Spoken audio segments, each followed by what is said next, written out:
Good morning, traders and investors around the world, and welcome to Wednesday's edition of premarketinfo.com, where we prepare you for the most important hour of the day, the first hour.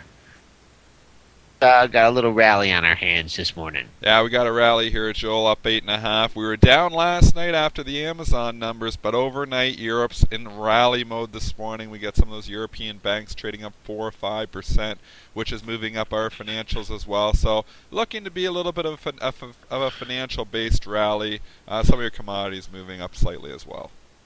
Okay, recapping the overnight activity. S&P's made a low at 1203.75. Couldn't quite get to Tuesday's low of 1302 and a quarter. Global stands at 1320 and a quarter. That is our average daily range, folks. Average range has already been met in the pre-market. Let's see if we can expand on that.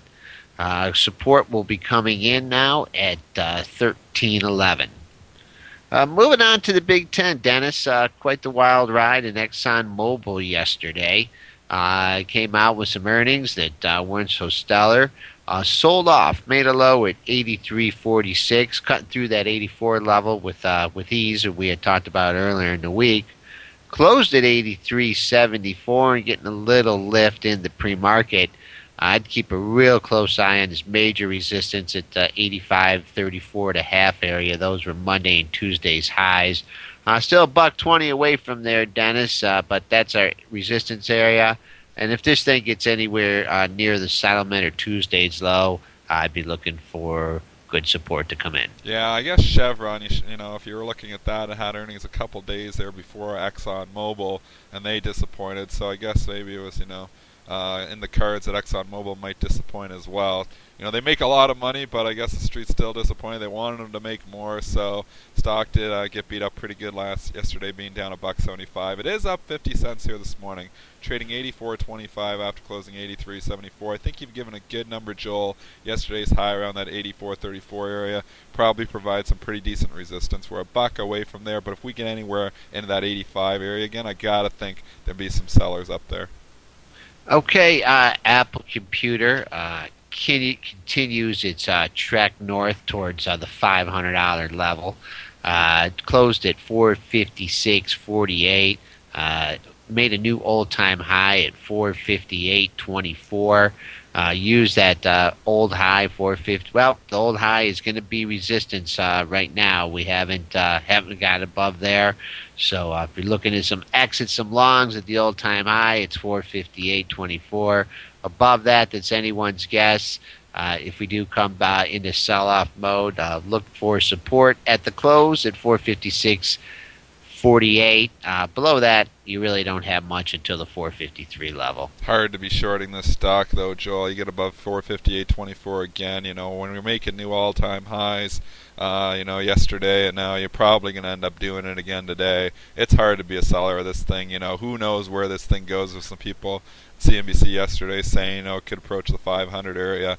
Wouldn't shock me if it eventually did get there. I mean, the company just continues to make a lot of money.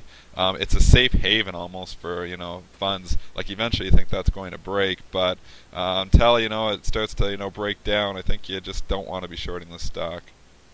Okay, IBM still in the rally mode. Had two highs in the same area. 192.73 was Monday's high. Got through it a little bit yesterday, making a high at 193.10. Trading above those levels in the pre-market. So I'd imagine staying above this 193 level, IBM would be good to go on the upside. Also below that level, you have the close at 192.60. So some mild support numbers for IBM. And then we've been reiterating the all-time high in this stock at 194.90. It's only $1.60 away from there, Dennis. could easily reach that level today. Yeah, it could, Joel. I think that's the level it's been trying to climb up to and test. We know that 195 is just huge, so 194.90 being the 52-week high, I'd say you get high frequency resistance probably all over the place in the 194.80s. So if it gets up there, I'd be shocked if it could push through there just in the first try. Eventually, if it's up there enough, eventually can take it out. But first try up there, it's probably not a bad opportunity to try a short. Gets above 195, then all bets are off. So 195 is your key number if you're shorting the stock. Okay, is there any size associated with that number? I can't see that. It's too many levels up here. They only show you 20 levels in the depth of book here. But Okay.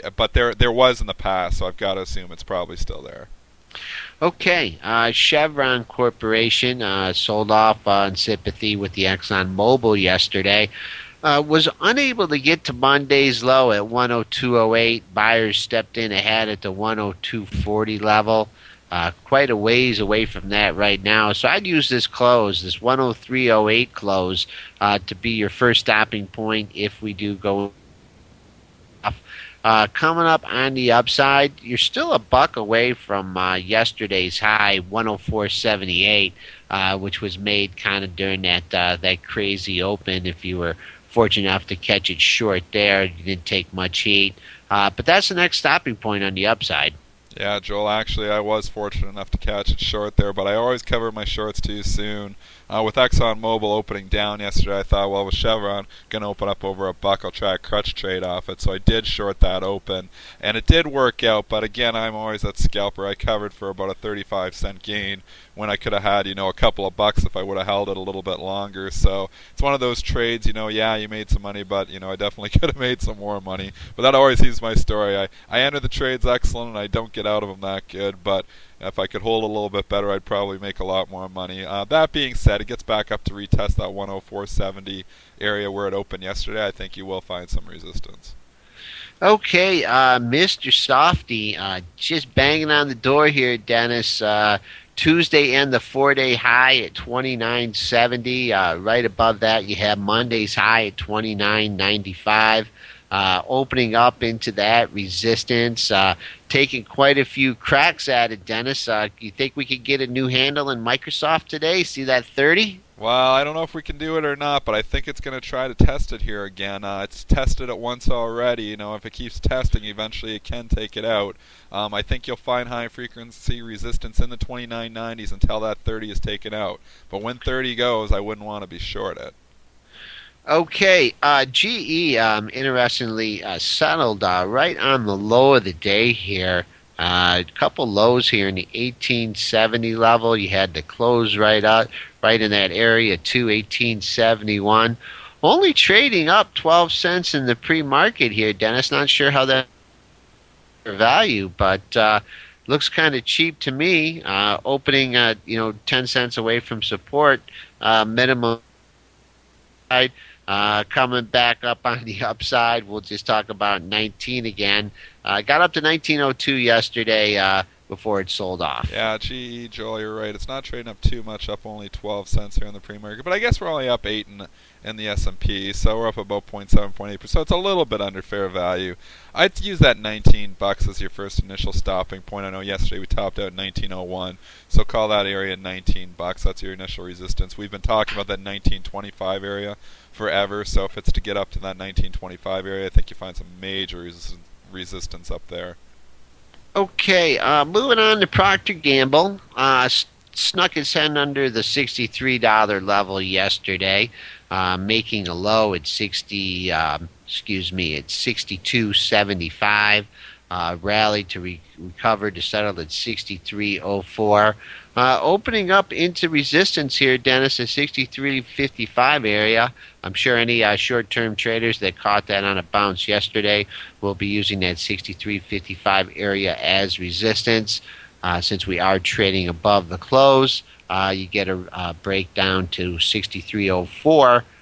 be looking for support in that stock at that level. Stock continues to make new lows every day, though, and that's always a sign for me that I don't want to buy the stock yet. I like to buy the stock when it starts to move higher, not when it continues to make new lows every day. I mean, what's it been 3 days in a row that it's made new lows? Again, yesterday making a new low of 62.70.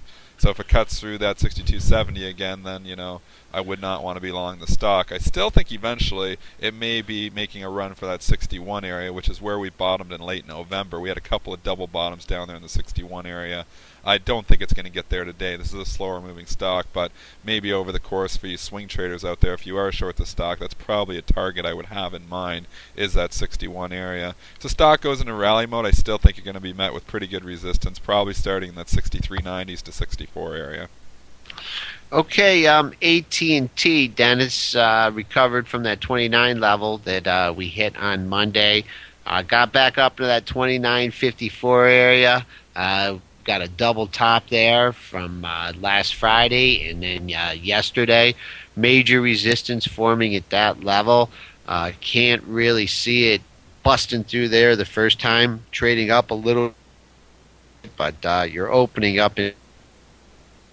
If we can break above there, things kind of open up back up to 29.98, which was a 4-day high from last Thursday. Coming back on the downside, we're trading 9 cents above the close at 29.41. So that'll be your first level of support. And then it kind of opens up down there to Tuesday's low at 29.23. But with the SPUs trading up 8.5 here, just on a relative basis, I don't think it can quite get back down to that 29.23 today. Yeah, but it's not that much relative strength in this one either, Joel. Like I was saying earlier when we started the show, it looks more like a financial-based rally to me. A lot of your other stocks, they're participating, but not nearly as much. AT&T here being one of them as well, only up 9 cents on a day. We're up, over 8 points in the S&P. If this stock is to pull back, that 29.22, I think you've given a pretty decent number there. Below there, I would talk about the low from the day before, which was right above 29. The 29 remains pretty decent support. And you're right, if we start to break out over yesterday's high at 29.54, there is some area up there that we move down very quickly through off the earnings report. So when it moves down quickly, it can sometimes move up quickly. So just beware if you are short it above 29.54, it could open up a bit. Okay, J&J, the stock that refuses to go down, knocking on the door again, down at 66. It's hit that level 7-8 times over the past month and a half. Closed right up at that level yesterday, 65.91, with actually print at that almost 2 million shares. So here we are at 66 again. You have to use it as resistance until it's taken out. Above that, I do remember been sneaking through there one time about in December of last year. It snuck up to 66.32. Coming back on the downside. So I would use that as a swing number, and then 65. 56. Losing your audio there a bit, Joel, but just to reiterate what you were trying to say is that 66 number is definitely huge here. We've talked about this number every day, I feel like forever. Until this 66 gets taken out, you definitely have to play from the short side. Even in the pre-market, here we're up 8.5 points. The stock's up 3 cents, and what's putting a lid on it is, again, this 66 area. If it takes that 66 out, all bets are off. And for full disclosure, I do have a Johnson & Johnson trading position as well. Okay, moving on to our last component, Pfizer Corporation, which is showing much weakness here this morning, Dennis. 21.20. It's trading through Mondays and Tuesdays lows at 21.22 to 21.28, opening up into support here. If in fact this 21.22 level cannot hold, we may be heading down to the even number 21 or 21.03 to 04, our lows back from mid-December. Coming back on the upside, I'm sure you meet some resistance here at the close at 21.40. Is there any news associated with Pfizer this morning, Dennis, Yeah, or just yeah, it's the dividend, Joel. So we'll have to get you a dividend calendar to get you over there and check those dividends out. 22-cent dividend, WinX dividend. So the adjusted close. So if you look at some of your software, it might say close at 21.40. The adjusted close is 21.18. So stock is trading at 21.20 right now, which is actually 2 cents up from the adjusted close. But that being said, being up 2 cents is not very much when you're up 8.5 points. So stock still does look relatively weak. We know these stocks. A lot of people come in and play these for the dividends, and then want to sell them after the thing goes ex-dividend. Just like in the AT&T case there from a month ago, seems like when they go ex-dividend, they lose interest for a while. So it wouldn't surprise me if Pfizer shows some relative weakness here going forward in the next while because there's no dividend to look forward to. correct? And with that being said, that 21.40 close will be the mark for the people that did buy strictly for the dividends. So we'll keep an eye on that. SPU's just kind of treading water here, Dennis, right up near yesterday's high. We'll use that as resistance in the market. I know anything can happen between now and the open, but let's keep a real close eye on 13.1750, which was Tuesday's high. Friday's Globex high was right up in that 13.19 and a quarter area, and the Globex high got it there. So we're opening up into the resistance here, Dennis. We're going to take a quick break, and we'll be back with our market movers.